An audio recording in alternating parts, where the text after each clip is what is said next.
Meron ba kayong toyo?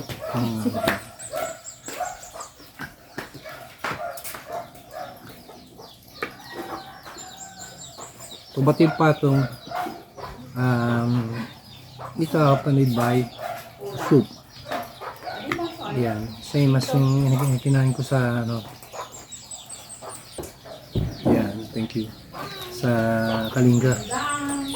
Although yung sa Kalinga mas marami yung sabaw. Dito parang sarsa siya.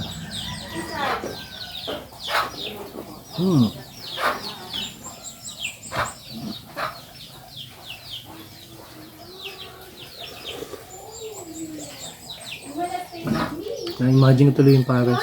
Kasi yung pares na hindi siya kompleto pag wala sa soup. Eh ito, parang siya, nakapares siya rito. Hey, the horsey. You playing inside, okay? Let's make us to sit.